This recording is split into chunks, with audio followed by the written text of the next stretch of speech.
তোমরা সকলে কেমন আছো? আশা করি তোমরা সকলে সুস্থ আছো, ভালো আছো এবং আনন্দের সাথে দিনগুলি কাটাচ্ছ।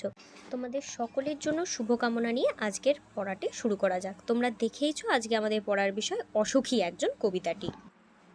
তো বন্ধুরা দেখো, আমরা যখন কোনো একটি কবিতা পড়ছি তার লেখকের সম্বন্ধে আমাদের অল্প বিস্তর জেনে নেওয়া উচিত। এখানে দেখো আমরা একজন সম্পূর্ণ বিদেশি লেখকের লেখা পড়তে চলেছি, পাবলো নেরুদা। তো তিনি কে আমাদের প্রথমে সেটা জানা উচিত। তোমরা দেখতেই পাচ্ছ এখানে হাইলাইট করা রয়েছে যে তার প্রকৃত নামটা কি। তার প্রকৃত নাম নেকতালি রিকার্দো রেঞ্জ বাসুয়ালতো।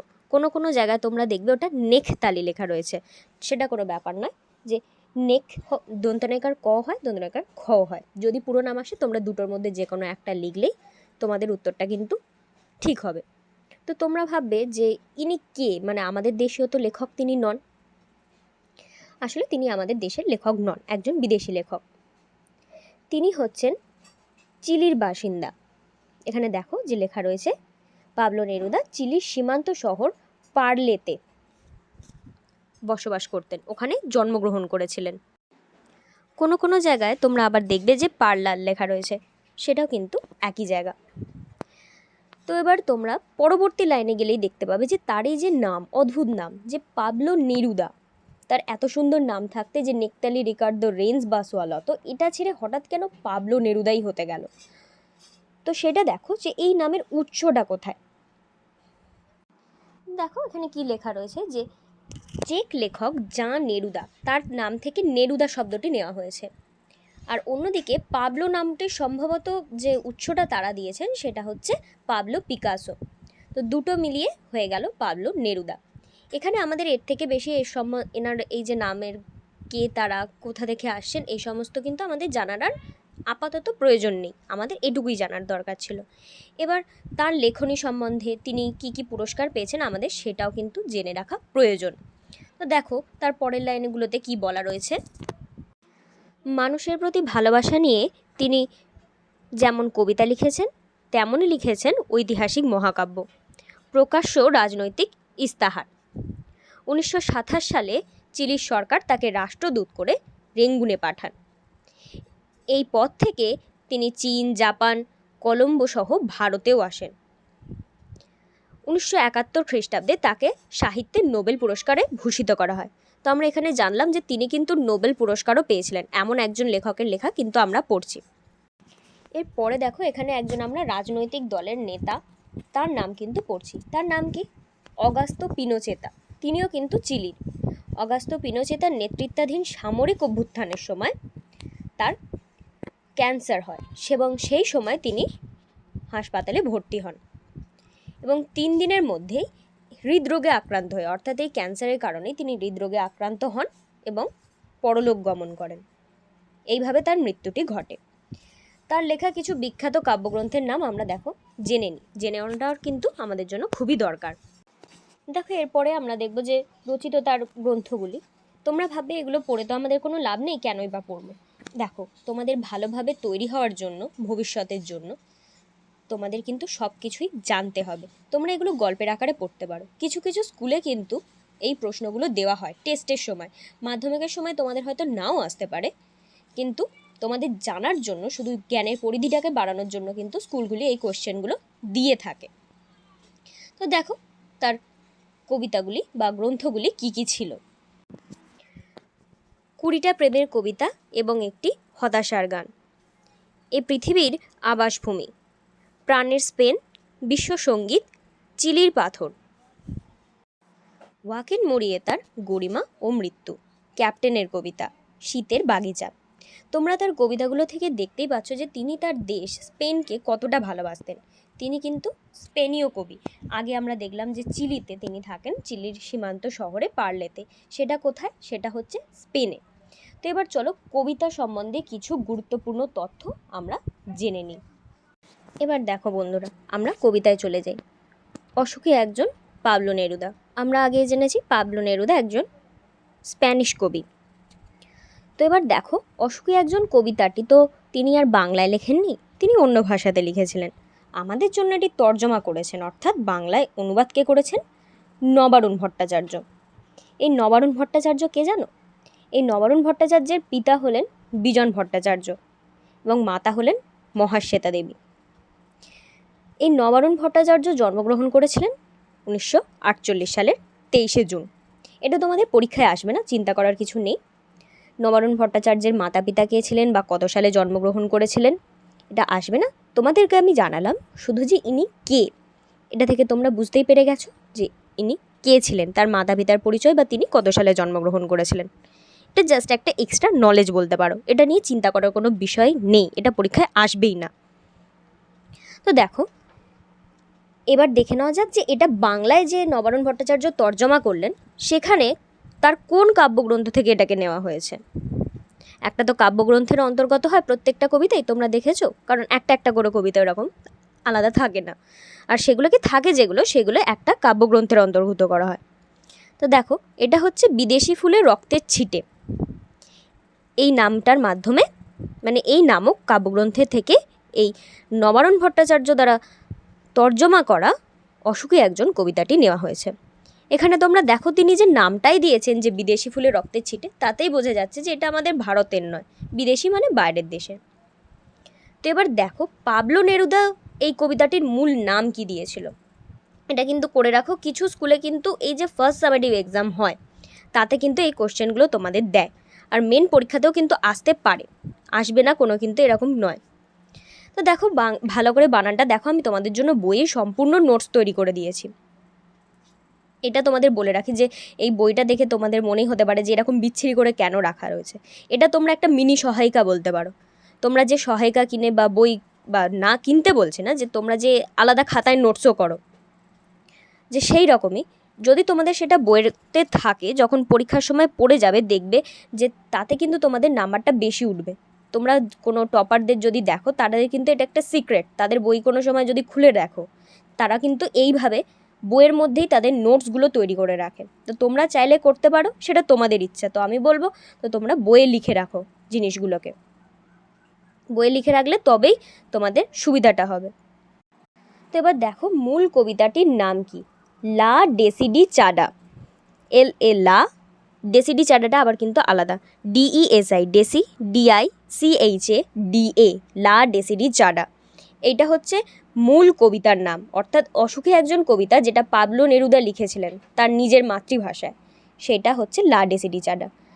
মূল কাব্যগ্রন্থ, তারও একটা কাব্যগ্রন্থ ছিল যেখান থেকে এই কবিতাটি নবারুণ ভট্টাচার্য সংগ্রহ করে আমাদের জন্য বাংলায় তর্জমা করেছেন।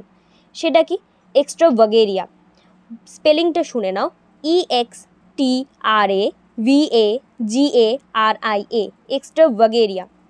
তোমাদের কাছে আমি রিকোয়েস্ট করব এই নোটসগুলো যদি বইতে লিখতে ইচ্ছা না করে একটা অন্তত খাতা নিয়ে বসো, খাতাতে কিন্তু লিখে নাও। আমি বারবার বলবো তোমরা বইতেই লেখো, যেরকম লাইনগুলো দাগ দেওয়া আছে সেইগুলো দাগিয়ে নাও, তাতে তোমাদেরই কিন্তু সুবিধা হবে। এই সমস্ত লাইন থেকে প্রচণ্ড ঘুরিয়ে ফিরিয়ে কোয়েশ্চেন আসে। তো এবার চলো কবিতায় চলে যাওয়া যাক। আমি তাকে ছেড়ে দিলাম, অপেক্ষায় দাঁড় করিয়ে রেখে দরজায়। আমি চলে গেলাম দূর দূরে। এই কবিতাটি যে প্রেক্ষাপটে লেখা হয়েছে প্রথমে আমাদের সেটা জানতে হবে। যে দেখো আমাদের যে স্পেনের যখন যুদ্ধ হতো তখনকার দিনে, বা এখনও অনেক দেশে এই নিয়মটা আছে যে কোনো সেই সময় যারা যুবক তাদেরকে যুদ্ধ হলে যুদ্ধ পরিস্থিতিতে যুদ্ধে কিন্তু যোগদান করতেই হতো। তো সেই রকমই কবিকেও সেই রকম আহ্বান হয়তো পাঠানো হয়েছিল। তিনি তার প্রিয়তমাকে, তার কোনো প্রিয় নারী বা তার কোনো প্রেমিক বা প্রেমের কোনো একটা অংশ যেটি সেই প্রিয় নারী, তাকে ছেড়ে গেলেন। অথবা তোমরা বলতে পারো এটা তার স্বদেশ ভূমিকেও বলা হচ্ছে বা দেশমাতাকেও বলা হচ্ছে, যে সে যাচ্ছে, সে ফিরবে কিনা তার কোলে আর কোনো ঠিক নেই। যদি দেশমাতৃকা হয়, সে তার সন্তান, সে কিন্তু আর ফিরতে নাও পারে, কারণ যুদ্ধে জানো যুদ্ধে ফিরে আসাটা খুবই মুশকিলের ব্যাপার। তো সে তাকে অপেক্ষায় দাঁড় করালো যে আমি ফিরে আসব। দেশের এই অস্থির পরিস্থিতিতে, মানে ছেড়ে দিলাম কেন, যে দেশের এই যে যুদ্ধ পরিস্থিতি, দেশের এই যে অস্থির পরিস্থিতিতে কবি তাকে ছেড়ে চলে যেতে বাধ্য হলেন। অনেক দূরে গেলেন, আমি চলে গেলাম দূর দূরে, অনেক দূরে। তার ঠিকানা কিন্তু সেই যে অপেক্ষা করছে সে জানে না। সে তার জন্য সেই অপেক্ষায় দরজায় দাঁড়িয়ে রয়েছে, হয়তো সে একদিন ফিরে আসবে। পরের লাইনে দেখো, সে জানতো না আমি আর কখনো ফিরে আসবো না। অর্থাৎ তার সেই প্রিয়তমা নারী বা সেই স্বদেশ ভূমি বা তার সেই স্বদেশ মাতা, সে কিন্তু জানে না যে সে যার জন্য অপেক্ষায় দরজায় দাঁড়িয়ে রয়েছে সে কিন্তু কোনোভাবেই আর ফিরতে পারবে না। এর পরের লাইনে দেখো, তিনি তার যে এই যে জীবনের গতিময় যে জীবন, তার যে ফিরে না আসা, তার যে স্মৃতিটা মুছে যাওয়া, সেটা যেভাবে বোঝাতে চেয়েছেন পরের লাইনে দেখো। একটা কুকুর চলে গেল, হেঁটে গেল গির্জার এক নান, একটা সপ্তাহ আর একটা বছর কেটে গেল, বৃষ্টিতে ধুয়ে দিল আমার পায়ের দাগ, ঘাস জন্মালো রাস্তায়। এখানে দেখো একটা কুকুর চলে গেল, ওর মধ্যে থেকে কি বোঝাচ্ছেন যে একটা কুকুর চলে গেল তার সঙ্গে কবির স্মৃতির মুছে যাওয়াতে কি যায় আসে, বা একটা নানি বা হেঁটে গেল তাতে কি যায় আসে। এখানে দেখো নান শব্দের অর্থ হচ্ছে একজন মহিলা সন্ন্যাসী।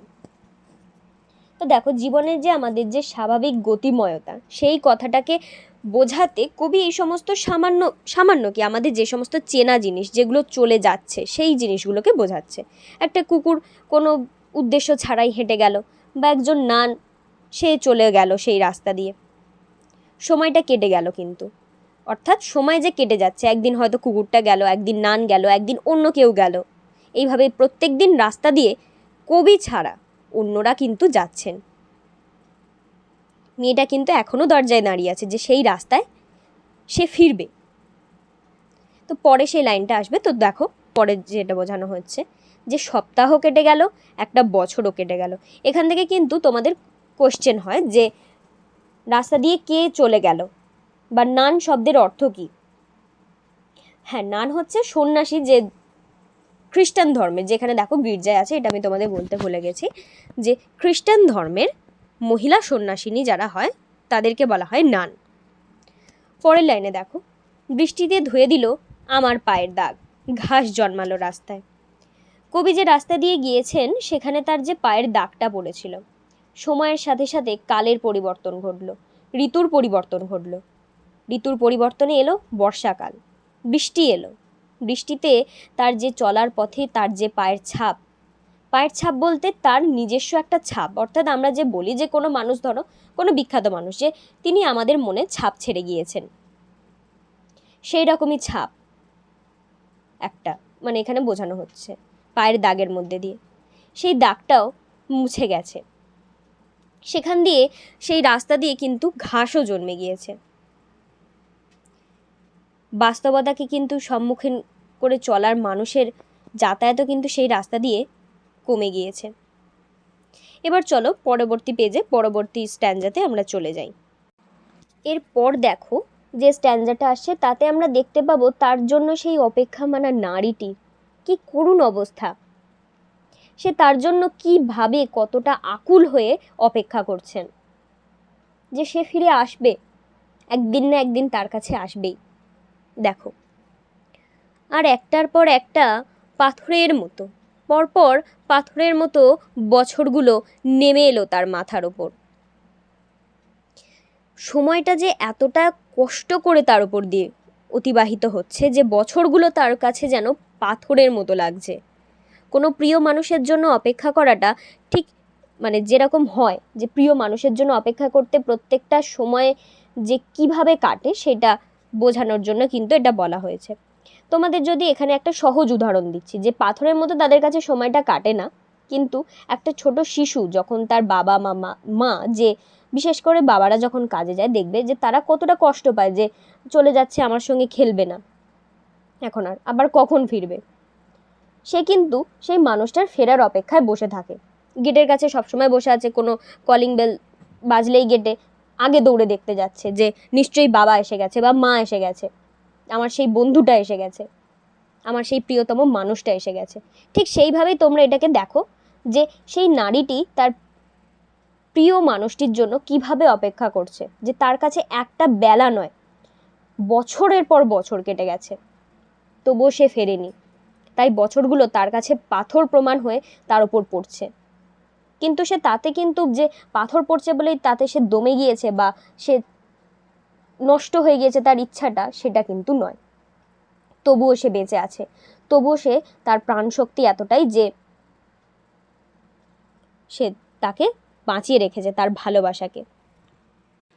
এখানে দেখো, যদি তোমাদের কোনো কারণে প্রশ্ন আসে যে পাথরের মতো কেন বলা হয়েছে, যে পাথরের সঙ্গে তুলনীয় কেন, তোমরা এটা সহজভাবে উত্তর দিতে পারো যে কবির জন্য অপেক্ষা মানা নারীটির ঈপ্সিত বস্তুটি না পাওয়ার জন্য বছরকে পাথরের সাথে তুলনা করা হয়েছে। এবার এই লাইনটা আমি তোমাদের বলে দিলাম যে এইভাবে উত্তরটা তোমরা লিখবে।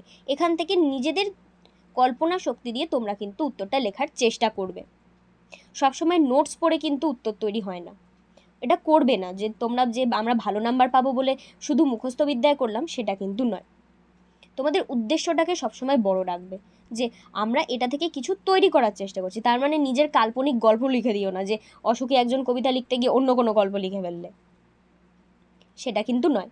তোমাদের নিজেদের উদ্ভাবনা শক্তিটাকে বাড়াতে হবে। ভবিষ্যতে যদি তোমরা কেউ সাহিত্যিক হতে চাও, তখন কিন্তু অন্যদের লেখা কপি করলে কিন্তু চলবে না। তো সেই হিসাবেই ভেবে একটা বড় উদ্দেশ্য নিয়ে তোমরা আজ থেকে লেখাটা শুরু করো। নোটসও পড়ো, তোমাদের নিজস্ব কল্পনা শক্তিও দাও, তাতে দেখবে কিন্তু নাম্বার বেশি পাওয়া যায়, ভালো নাম্বারও পাওয়া যায়। তো দেখো, পরবর্তী স্ট্যান্ডার যেটা এসছে, তারপর যুদ্ধ এলো, রক্তের এক আগ্নেয় পাহাড়ের মতো, শিশু আর বাড়িরা খুন হলো, সেই মেয়েটির মৃত্যু হলো না। এখানে দেখো, তোমরা দেখবে যে তারপর যুদ্ধ হলো, এখানে কোশ্চেন মার্ক দেওয়া আছে কেন, তো তোমরা উত্তরটা পরের লাইনেই পেয়ে যাবে। দেখো যে আমি তার পাশে লিখেছি যে কিভাবে বলে, ওটা কিন্তু কবিতার লাইন নয়। এখানে প্রশ্নটা হচ্ছে তারপর যুদ্ধ এলো, যুদ্ধ কিভাবে এলো, এই লাইনটা থেকে কিন্তু শর্ট কোশ্চেন হয়, এমসিকিউ হয়। তোমাদের যখন বড় কোশ্চেনগুলো আসে তাতে কিন্তু এই লাইনটা দিয়ে তোমাদের ব্যাখ্যাও আসতে পারে। তারপর যুদ্ধ এলো, যুদ্ধ কিভাবে এলো তার বর্ণনা করো। দেখো, তারপর যুদ্ধ এলো কিভাবে, উত্তরটা পরের লাইনে কিন্তু দেওয়া রয়েছে, ভালো করে প্রত্যেকটা লাইন পড়ো। রক্তের এক আগ্নেয় পাহাড়ের মতো, আগ্নেয় পাহাড় বলতে কি, আগ্নেয়গিরিকে ধরো যেরকম দেখা যায় যে একটা ভিতরে যখন থাকে তখন সেটাকে আমরা কি জানি যে লাভা বলে, যখন সেটা বেরোয় সেটা ম্যাগমা। এবং সেই লাভাটাকে যদি ধরা হয় যে রক্তের এক আগ্নেয় পাহাড়, রক্তটা হচ্ছে সেই ভিতরে সঞ্চিত হয়ে থাকা অন্য দেশের বা কারোর যে যুদ্ধ করছে তাদের হয়তো ক্ষোভটা, সেটা বাদ দাও, সেটা নয় কথাটা। কিন্তু তোমাদের যেটা হচ্ছে যে রক্তের এক আগ্নেয় পাহাড়, অর্থাৎ সেই রক্তটা যেটা মানুষের জীবন শক্তি, সেইটা সেই আগ্নেয় পাহাড়ের মতো ফেটে পড়ল, সেই উত্তপ্ত রক্তটা। কারণ কি, তাদের খুন করা হয়েছে, তাদের প্রিয়জনেদের মারা হয়েছে নিষ্ঠুরভাবে। তাই এখানে আগ্নেয় পাহাড় বলা হচ্ছে, যে আগ্নেয় পাহাড় থেকে যেভাবে ম্যাগমা বেরিয়ে আসে, সেইভাবেই প্রত্যেকটা মানুষের যে জীবনের শক্তি, সেই রক্তটা ভিতরে যে জমে থাকা আনন্দ দুঃখ যাই ছিল, তা কিন্তু শেষ হয়ে গিয়ে সম্পূর্ণটা বেরিয়ে এলো যুদ্ধের মাধ্যমে, তাদের জীবনটাই শেষ করে দিল সেইখানেই। শিশু আর বাড়িরা খুন হলো। এখানে বাড়িরা বলতে তোমরা ভাববে একটা ঘরকে কিভাবে খুন করা যায়, ইট পাথর কাঠ দিয়ে খুন কীভাবে করা যায়, ওটা তো ভেঙে ফেলা যায়। এখানে বাড়িরা বলতে কিন্তু তা নয়, এখানে বাড়ি বলতে যে গৃহস্থ মানুষেরা যারা ছিল, এমনকি শিশুদেরও ছাড়া হয়নি। এতটাই নিষ্ঠুর এই যুদ্ধ, এতটাই নিষ্ঠুর এই পরিস্থিতি। তোমরা তোমরা যখন ক্লাস 12-এ উঠবে, একটা কবিতা আছে ইংলিশে তোমাদের, অ্যাসলিভ ইন দি ভ্যালি, সেখান থেকে তোমাদের একটু বলি যে সেটা কতটা করুণ, সেটা শুনলে তোমাদের এই লাইনটা বুঝতে সুবিধা হবে। আমরা সেখানে দেখতে পাই প্রথমে একটা সুন্দর প্রকৃতির বর্ণনা, একটা সুন্দর ভ্যালি আছে যেখানে খুব সুন্দর ফুল আছে, ফল আছে, নদী আছে, ফুল ফলটা বাদ দিয়ে ধরো, ওটা পরের কথা। একটা সুন্দর নদী বয়ে যাচ্ছে, সুন্দর আলো পড়েছে, সেখান থেকে সুন্দর ফার্ন গাছ বেরিয়েছে, সুন্দর কচি কচি ঘাস এসেছে।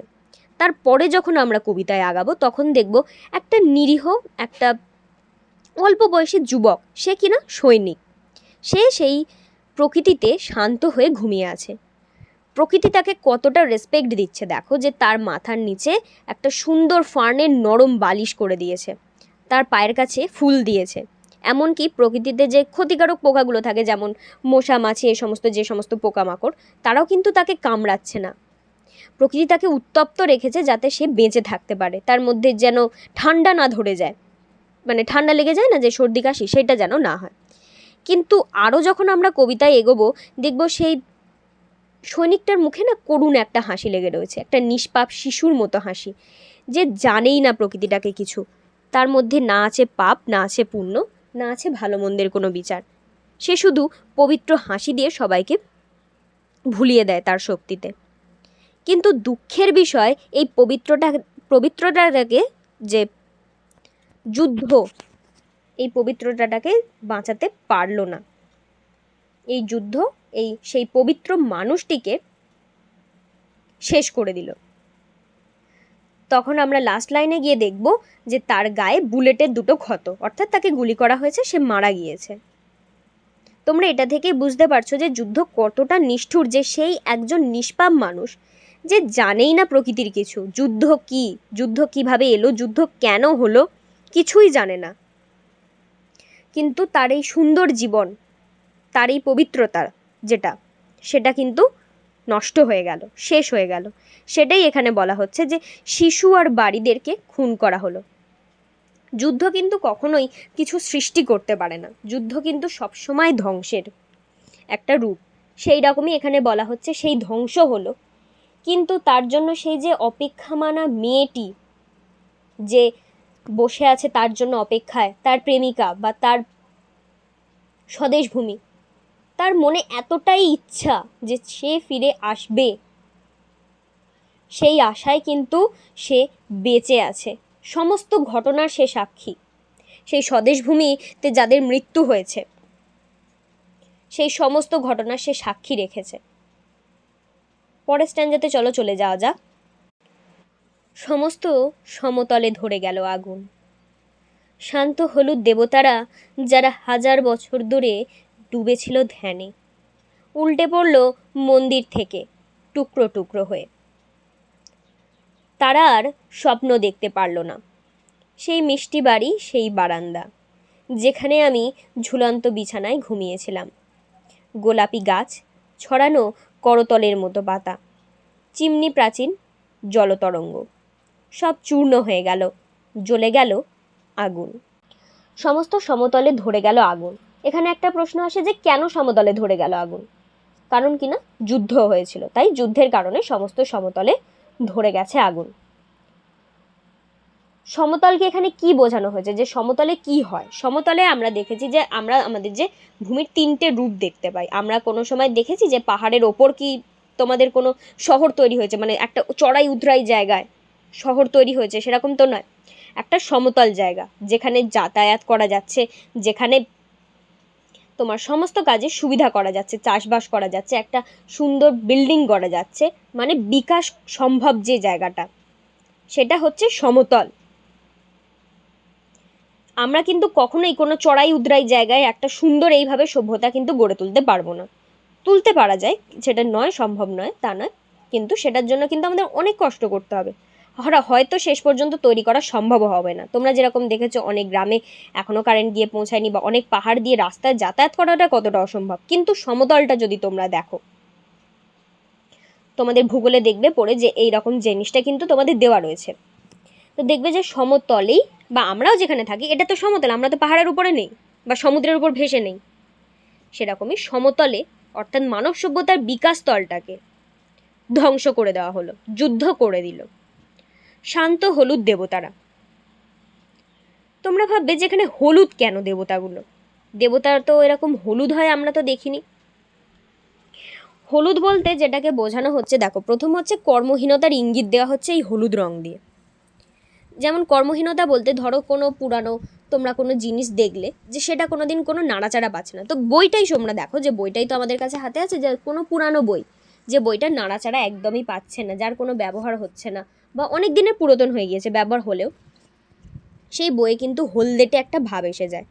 ঠিক সেটাই এখানে বলা হচ্ছে যে সেই হলুদ দেবতারা যাদের কোনো দরকারই ছিল না, তারা ধ্যানে ডুবেছিল, তারা কোনো দিন নড়েচড়েও সেখান থেকে বেরোয়নি, 1000 বছর ধরে ধ্যানে ডুবেছিল, সেই সমস্ত দেবতাদেরও কিন্তু নিজেরা রক্ষা করতে পারলো না, মানে নিজেরা রক্ষা করতে পারলো না, তাদেরকেও ভেঙে ফেলা হলো। এখানে তোমরা আর একটা দিকও দেখো যে শিল্প সত্তা যেটা বলা হয়, কারণ একটা মূর্তি তো একজন মানুষই তৈরি করেন, একজন শিল্পীই তৈরি করেন। তো সেই হিসাবে তার শিল্প সত্তাকেও কিন্তু এখানে ধ্বংস করা হলো। যুদ্ধ দেখো কতটাই নিষ্ঠুর। তারা আর স্বপ্ন দেখতে পারলো না। তারা কিসের স্বপ্ন দেখছিল ধ্যানে ডুবে? তারা বলতে কারা? তারা হচ্ছে দেবতারা। তারা স্বপ্ন দেখছিল অহিংসার, শান্তি, মিত্রতা সুলভ আচরণের, ভ্রাতৃত্ববোধের। এইসবের স্বপ্নই তারা কিন্তু এতদিন ধরে দেখছিল, কিন্তু তার সত্যি হলো না। পরের লাইনে দেখো, সেই মিষ্টি বাড়ি, সেই বারান্দা, যেখানে আমি ঝুলন্ত বিছানায় ঘুমিয়েছিলাম। কবিতার স্মৃতিচারণ করছেন যে আমি আমার সেই মিষ্টি বাড়িটা, যেটায় আমি থাকতাম, যেখানে আমার জীবনের সুখ দুঃখ সমস্ত আনন্দ বেদনা, পাওয়া না পাওয়া সব কিছু জড়িয়ে রয়েছে, সেই মিষ্টি বাড়ি, সেই মিষ্টি বাড়ির বারান্দা, যেখানে তিনি হয়তো ছোটোবেলায় দৌড়ে বেরিয়েছেন, খেলেছেন, সেই মিষ্টি বারান্দা। আর তার যেখানে দেখো যে আমি ঝুলন্ত বিছানায় ঘুমিয়েছিলাম, সেই ঝুলন্ত বিছানায় তিনি যখন ঘুমিয়েছিলেন তখনও তিনি যে শান্তির পরিবেশ পেয়েছিলেন, সেগুলোও কিন্তু শেষ হয়ে গেছে।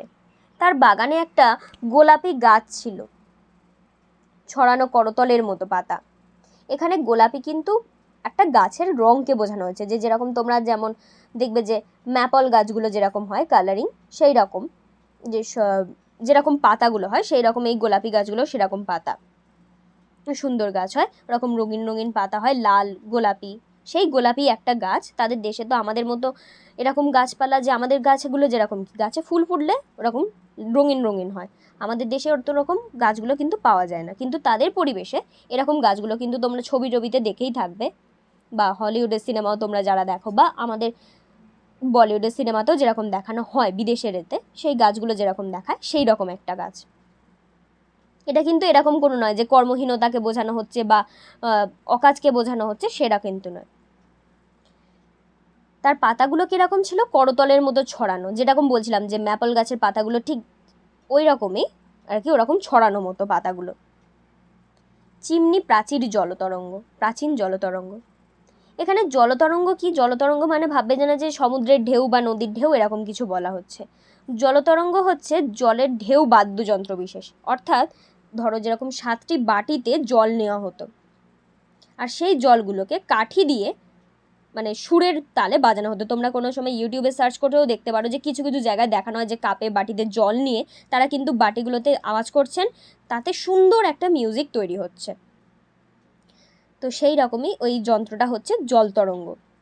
তাই এটা যেহেতু জল দিয়ে ব্যবহার করা হয়, জলের তরঙ্গকেই ইউজ করে সাউন্ডটা যেহেতু তৈরি হচ্ছে, সেই জন্য এটার নাম ছিল জলতরঙ্গ। এটা মনে রাখলে তোমাদের মনে রাখতে সুবিধা হবে। তারপর দেখো, সব চূর্ণ হয়ে গেল, জ্বলে গেল আগুন।